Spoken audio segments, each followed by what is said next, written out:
Hello everyone, তোমরা সবাই কেমন আছো? বরাবরের মতো মিশু কুক ব্লগে তোমাদেরকে স্বাগতম। আমি আজকে বিশেষ কোনো রান্না নিয়ে আসিনি। আমি তোমাদের সঙ্গে আজকে রান্না করব পোলাও আর মুরগির রোস্ট। এটা খুব সিম্পলভাবে রান্না করেছি। কী জন্য জানেন? আজকে আমার মেয়ের জন্মদিন ছিল।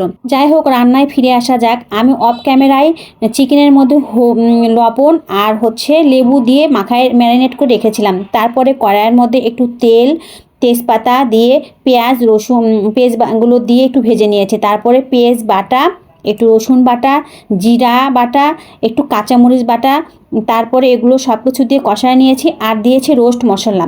আমি বাসায় সবসময় রোস্ট মশলা করি। আজকে তাড়াতাড়ি করে কেনা রোস্ট মশলাটা দিয়েছিলাম, রাঁধুনি রোস্ট মশলা, কিন্তু টেস্টটা হয়েছিল অসাধারণ।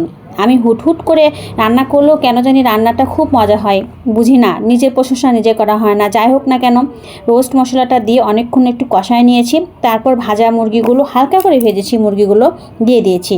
দিয়ে তারপরে একটু সুন্দর করে নাড়াচাড়া করতে হবে, কারণ এটা নাড়াচাড়া না করলে নিচের দিকে লেগে যাবে। এ পর্যায়ে দিয়ে দিতে হবে একটু টক দই দিয়ে এ পর্যায়ে সুন্দর করে নাড়াচাড়া করতে হবে, যেন নিচে থেকে লেগে না যায়। কারণ টক দই হলেও একটু হালকা হলেও মিষ্টির একটা থাকে আর কি, ভাব থাকে, এই জন্য নিচের দিকে লেগে যেতে পারে। এই জন্য সুন্দর করে যেন নাড়াচাড়া করে একটু কষাই নিয়ে তারপরে একটু জল দিয়ে দিতে হবে।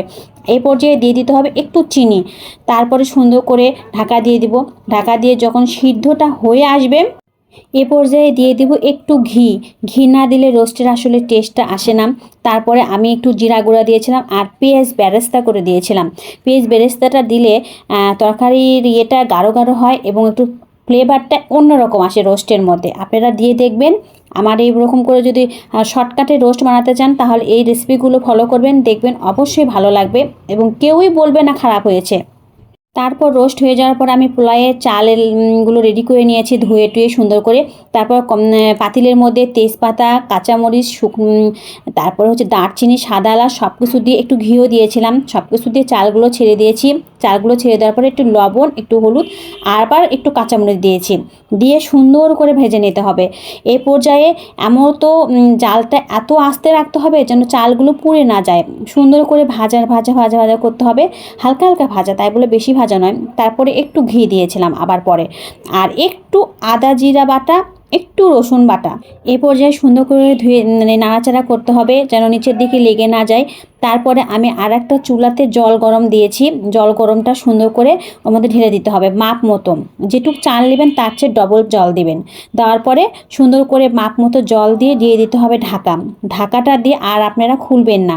তারপরে আমি একটু দিয়েছি মটরশুঁটি আর একটু গাজরটা মনে হয় একটু পরে দিয়েছি, আগে মটরশুঁটিটা দিয়েছি।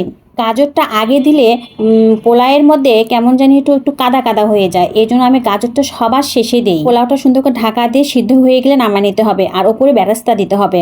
আমি অফ ক্যামেরায় আরও অনেক কিছু রান্না করেছিলাম, যেমন পায়েস, ট্যাংরা মাছের একটা তরকারি, ডিমের কোরমা, আরও বুটের ডাল রান্না করেছিলাম। কারণ আমার বর্মশাই নিজেই মাংস খায় না। আমার মেয়ের আজকে জন্মদিন, সবাই আশীর্বাদ করবেন আমার মেয়ের জন্য বড় হতে পারে, মানুষের মতো মানুষ হয়। সাবস্ক্রাইব করে পাশে থাকবেন। আমার ভিডিও ভালো লাগে।